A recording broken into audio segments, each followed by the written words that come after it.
தமிழ்நாட்டில் காவல் மரணங்கள், லாக்அப் டெத்துகள், அதாவது விசாரணை கைதிகள் மரணம் போன்ற நடவடிக்கைகளில் தமிழக சட்டமன்றத்தில் நான் திமுக கூட்டணியில் இருந்தாலும் முதல் குரலாக எனது குரல்தான். இந்த 4 ஆண்டு காலத்தில் நடந்த துப்பாக்கிச் சூடுகள், காவல் நிலைய மரணங்களில் முதல் கவன ஈர்ப்பு தீர்மானமும் முதல் சட்டமன்றத்தின் குரலும் எனது குரலாகத்தான் இருந்து வந்திருக்கிறது.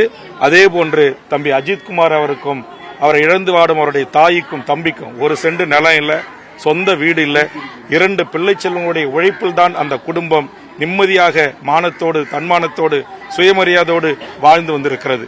ஆனால் இந்த தாயின் கதறலுக்கு எவராலும் பதிலளிக்க முடியாது. ஆதலால் அரசு, அவருடைய சகோதரருக்கு அரசு வேலை தந்தருக்கு நாங்கள் இந்த நேரத்தில் நன்றி சொல்லுகிறோம்.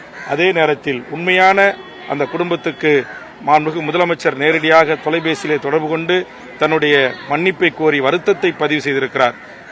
அது உண்மையிலேயே ஒரு போற்றுதலுக்குரியதான். ஆனால் உண்மையான அந்த குடும்பத்திற்கான ஆறுதல், நீதி என்பது இந்த தவறை இழைத்தவர்கள் சட்டத்தின் முன் நிறுத்தி அவர்களுக்குரிய தண்டனை பெற்றுத் தருவதில் இருக்குது.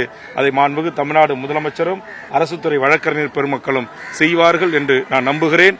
கண்டிப்பாக இதற்கு நீதி கேட்டு உரிய விடயங்களை எதிர்வரும் சட்டமன்ற மழைக்கால கூட்டத்தொடரில் தமிழக வாழ்வுரிமை கட்சியின் சார்பாக மாண்புமிகு முதலமைச்சர், காவல்துறை உயரதிகாரிகள் கவனத்தை ஈர்க்கின்ற வகையில் எங்களது குரல் ஒலிக்கும். மேலும் இந்த எந்த ஒரு சென்ட் நிலவளம் இல்லாமல் தன் உழைப்பை நம்பி வாழ்ந்த இந்த குடும்பத்திற்கு ஆறுதல் அளிக்கின்ற வகையில் எங்கள் தமிழக வாழ்வுரிமை கட்சியின் சார்பாக ரூபாய் 1 லட்சம் ரூபாயை அவருடைய தாய் தம்பியின் கரங்களிலே ஒப்படைத்திருக்கிறோம். அவர்களுக்கு வழக்காடுவதற்கு, இந்த வழக்கை நடத்துவதற்கு தேவையான உதவிகளையும் தமிழக வாழ்வுரிமை கட்சி தோளோடு தோள் நின்று இந்த பணிகளை செய்யும் என்று தெரிவித்திருக்கிறேன். காரணம், தமிழ்நாட்டில் லாக்அப் மரணங்கள், கற்பழிப்புகள், கஸ்டோடியல் டெத்து போன்ற விடயங்களில் 40 ஆண்டு காலமாக இந்த பிரச்சனைகளை தமிழ்நாட்டில் எந்த மூலையில் நடந்தாலும் அதை நாங்கள் எடுத்து நாங்கள் மனித உரிமை கண்காணிப்போம் ஹென்றி டிபன் அவர்கள் தலைமையிலும் மற்றும் பியூசில் போன்ற மனித உரிமை செயல்பாட்டாளர்களுடன் சேர்ந்து செய்து வருகிறோம்.